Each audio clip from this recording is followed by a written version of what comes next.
This episode of Lawyers Tell All is brought to you by the Intake Academy. Do you know how to cement relationships with more of your ideal clients, get them to commit to you, and send you more referrals than you ever thought possible? Visit www.intakeacademy.com, where you will get the strategies you need to make the most of your marketing and advertising dollars. Plus, develop a team of intake specialists and attorneys who convert more qualified case opportunities and build meaningful relationships with prospective clients. Welcome to the Lawyers Tell All podcast, where Chris Mullins, the preeminent sales and communications consultant in the legal industry, shows you how it looks through lawyers' eyes. Here, innovators in the trenches provide powerful insights that help you connect with new clients, handle the sometimes harsh realities of the legal profession, and embrace the mindsets needed to succeed. Be sure to visit our website at www.lawyerstellall.com. And while you're there, subscribe to us via your favorite network. Now, lean in, tune in, and let's take a deep dive. Hello, everyone. It's Chris Mullins with Lawyers Tell All, and today I am interviewing attorney Nick Troxel. Did I say it okay, Nick? Yeah, absolutely perfect. Yeah.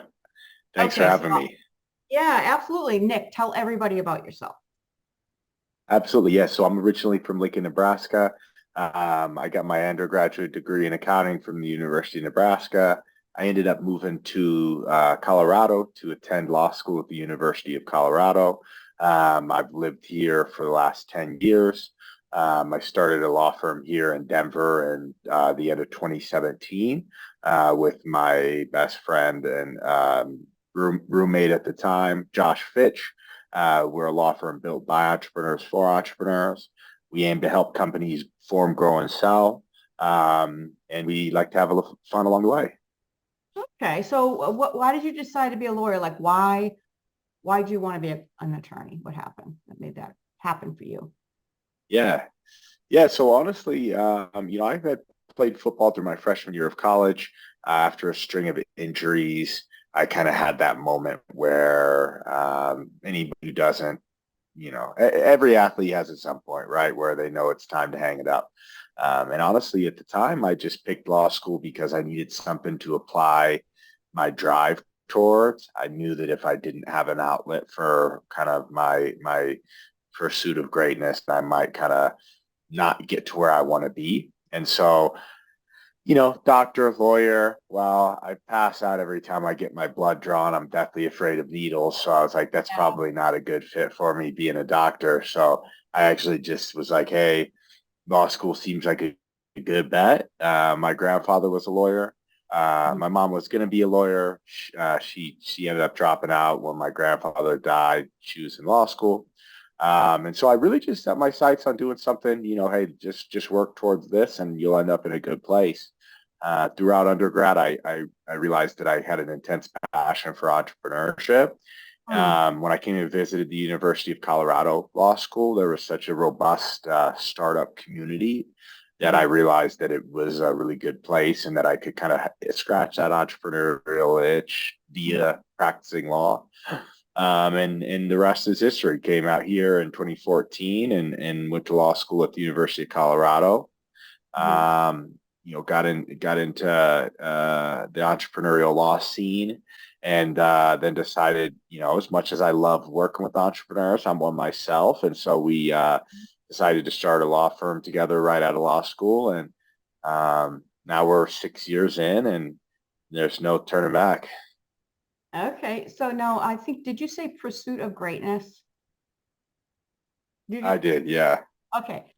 So that didn't pass me by. So tell me a little bit about that.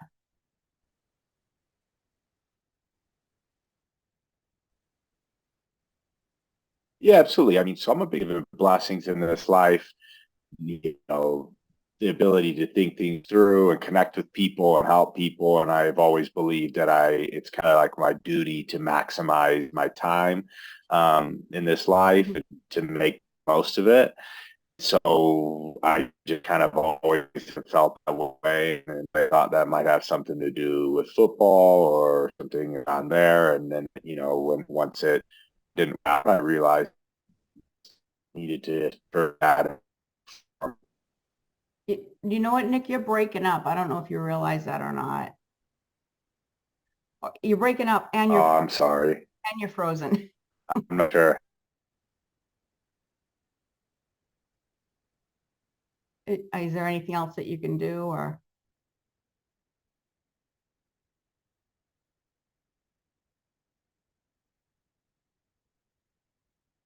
The only way is Hmm?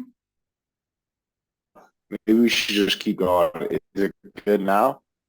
It's not great. Um, keep talking a little bit, like about your pursuit of greatness, and I'll tell you. Yeah, you. Yeah. So, I mean, I've just always believed that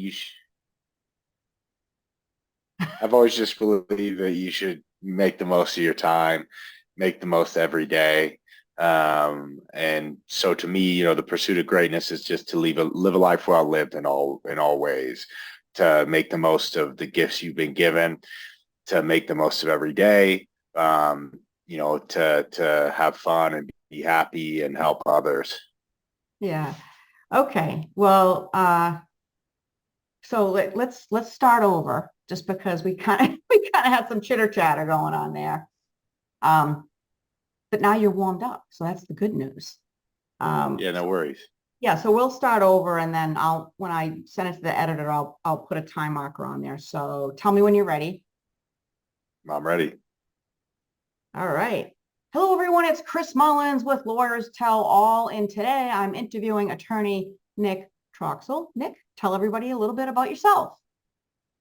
Chris, thanks so much for having me. Yeah, my name is Nick Troxel. I'm a co-owner and co-founder of Troxel Fitch LLC, a law firm built by entrepreneurs for entrepreneurs. We help businesses form, grow, and sell.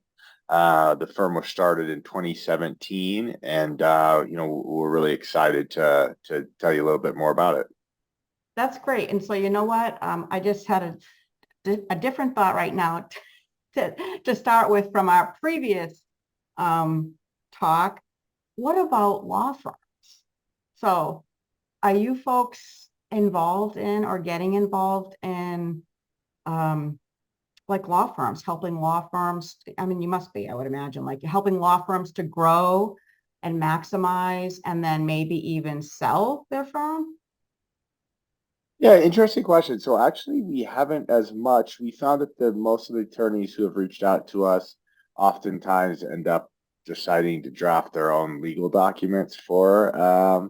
everything, which is not, in my opinion, the best route to go. But I guess everybody has to make their own decisions with respect to their business. But we find that mostly we work with high growth tech companies, and a lot of other kind of operational businesses, manufacturing, distribution, things like that. Mm-hmm. Okay, so you also mentioned being an athlete and playing football and um, your pursuit of greatness, right? So we can't let that go. You got to Yeah, absolutely. go ahead. Yeah, absolutely. So, I played football for most of my life, thought I was going to do something with that.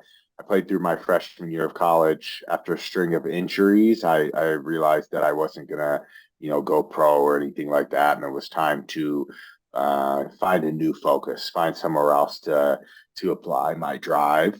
I've always believed that in life, there's a kind of a pursuit of greatness aspect to everything, right? Maximizing your time, maximizing the blessings you've been given. And so I've just always wanted to make sure that, I make the most of my life, I make the most of myself, and I kind of max out everything that I've been given. And so I knew that I needed to do that. And at the time I looked at either being a doctor or a lawyer. I knew I couldn't be a doctor because I pass out every time I get my blood drawn. So I figured law was a good alternative, and I ended up applying to a lot of different law schools. I was actually more wanting to move to Los Angeles and go to USC or UCLA at the time. But when I came and visited the University of Colorado, I found that it was a better fit for me, and I never looked back. Hmm. So like, and how did the whole entrepreneurial, like being a law firm for businesses, how did that happen? Like, because I mean, there's so many different kinds of law. What is it that got you involved in that? Yeah, absolutely. So the biggest thing was, Boulder is a quite entrepreneurial city. There's this big startup community. And so there was a lot of opportunities within the law school to immerse yourself in the entrepreneurial community. And so we really just kind of found that avenue, and there was a passion for it. And from there, we really just kind of kept going and never looked back. Okay, so at what other kind of businesses have you started? Yeah, absolutely. So we don't actually have any other businesses at this time personally. But in the past, we did have one other business we were looking at doing, but we never ended up pursuing it. So at this time, it's just a law firm. Okay, because when you said entrepreneur, I thought, oh, okay, so you probably have a bunch of businesses that you've already launched or you tried, right? Years ago, but okay, so maybe not. So tell me the different kinds of, like, what's your perfect client? Yeah, absolutely. So for us, the perfect client is really a company that's looking to grow, and typically grow quickly and wants a really good legal ally on their side. I mean, I think sometimes the best clients are people who have faced harsh legal consequences in the past because they understand the value of a good attorney. Ultimately, what we do right is risk mitigation. And, for people who haven't maybe necessarily felt the repercussions of what too much risk can do, don't always appreciate it as much. Mm. But that's what I would say. People looking to raise money, grow quickly, things like that. And isn't there a certain niche though? I think you said earlier, right, that you focus more on or tech? Yeah, I mean, so like high growth tech Yeah, companies, okay. everything from manufacturing to distribution, Mhm. really anyone who is in a higher risk industry Okay. where legal kind of uh, risk mitigation is more warranted. So what's hot right now that you're working on? Yeah, honestly, what we see a lot of these days is people leaving white collar jobs to buy blue collar businesses. So people leaving corporate America to buy an HVAC company or a plumbing company or something like that.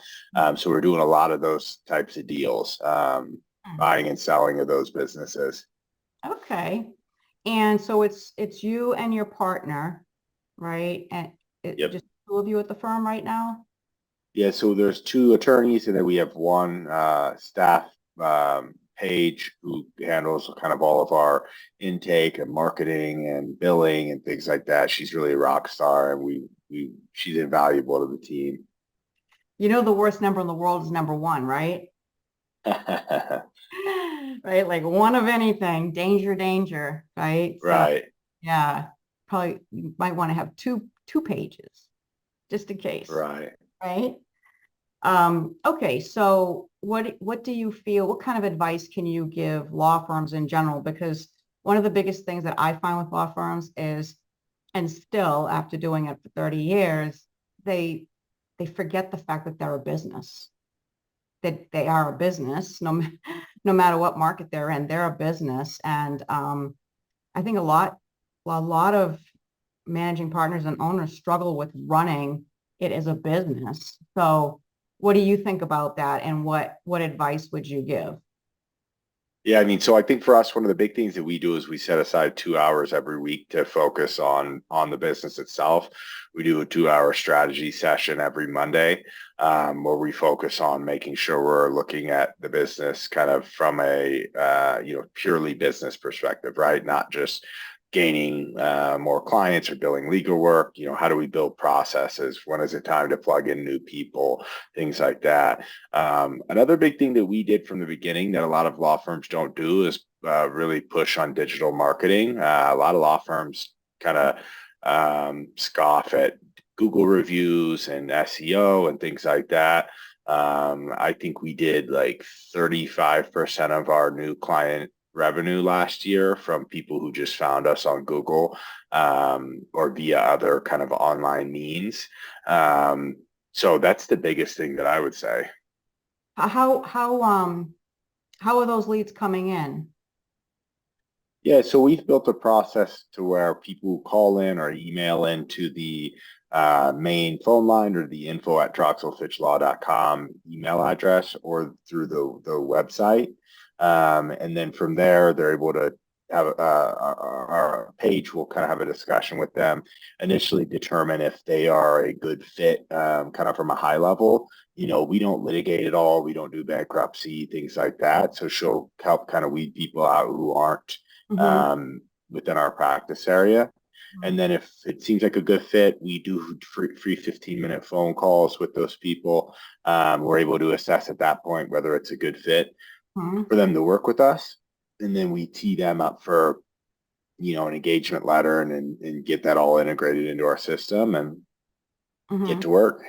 So they get a 15-minute free consult, and then it's signing the engagement letter and moving on from there. Yeah, we're always happy to offer longer consults, but we would charge our hourly rate at that point, just because, if you take 3-hour consults, you'll never get any work done. Yeah, right. I'm glad to hear that you're not doing that.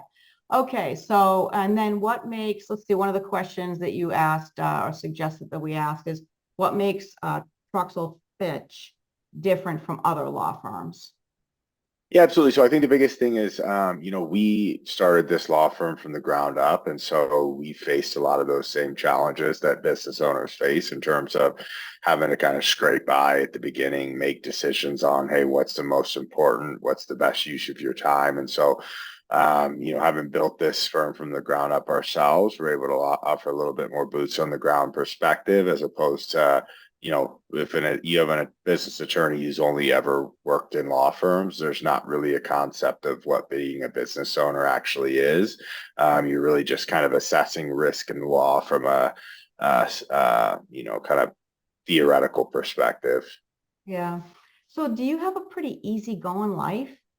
Like kind of like just kind of not really stressful? No, I wouldn't say so. I mean, I think the practice of law is always stressful to some extent, but we do things that allow us to enjoy it a little bit more. Living in Colorado, we love to take days off to go snowboarding during the winter, especially when powder comes in. You get to at least pick when you do it, right? I mean, if you want to go to the gym because you want to get your mind right. There's no requirement to sit in the desk 9 to 5, right? It's, say, if you want to work late or work early or whatever it is. So there are days where it's more stressful and less stressful, like anything else in life. But yeah. Yeah. I mean, I ask because most law firms that I communicate with, they haven't really made the time for themselves. So they are pretty stressed out and working really long hours, and they're trying now to implement change where they can take care of themselves first, and then their family, and so on and so forth. So that was the impression I was kind of getting, which is a good one. And so, like, your example is start from the very beginning to take care of yourself, and then the rest will follow. Whereas most of the other law firms that I talked to, they didn't start with that right away. So now they're having a difficult time trying to get there. Yeah, I mean, I think that lawyers as a profession like to, like self-punishment. I mean, people in law seem to really kind of thrive in, bragging about how stressed they are and how many hours they work to the detriment of their life. I don't really get it, but it seems to be the plight of most lawyers.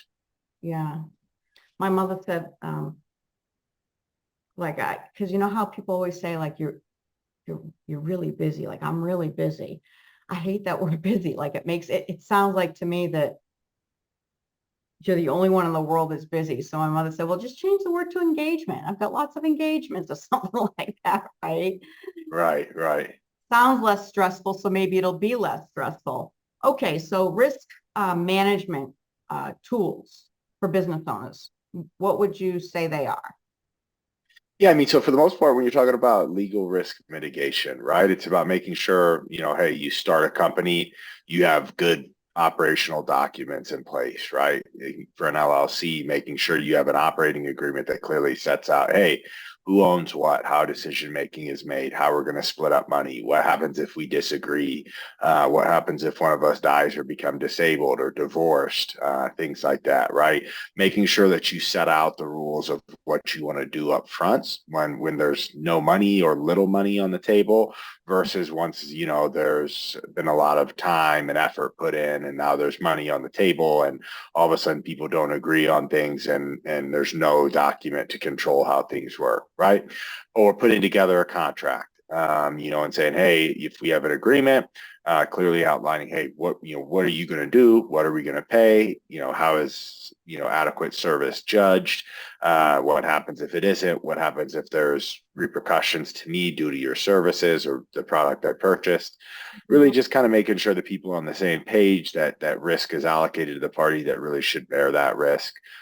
Similarly, buying and selling a business, right? A buyer of a business isn't something like a piece of real estate or a car that you can do a lot of, you can just kind of go and do a survey and do an environmental test or take it to a mechanic or something like that, right? I mean, there's a lot of intangible pieces to a business that require you have certain assurances, via contractual language to be able to make sure that you're making a purchase that isn't foolish, right? And so our job is to really put in place those contracts that properly allocate risk to ensure that everybody gets what they bargained for.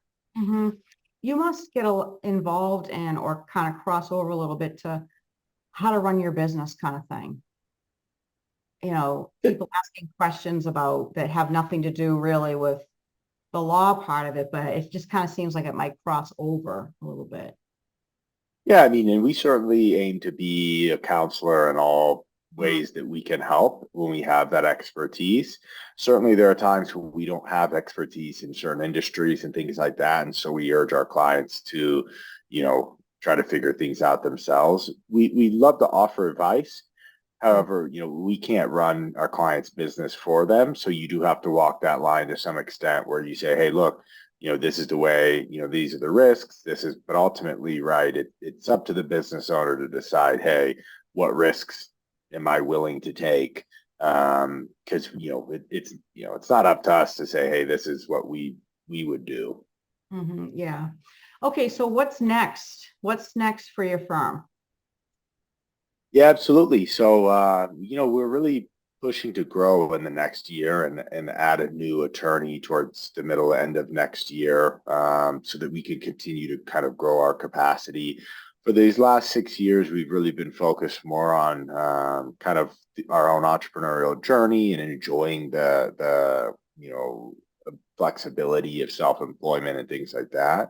But now we're really looking to try to expand the firm, grow, build out our capacity and things like that. And so that's really the next step for us is to start to hire, start to have, people who are able to bill some of the work as opposed to just the two of us.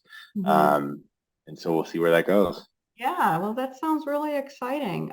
Any last words for everybody? Any advice that you want to give?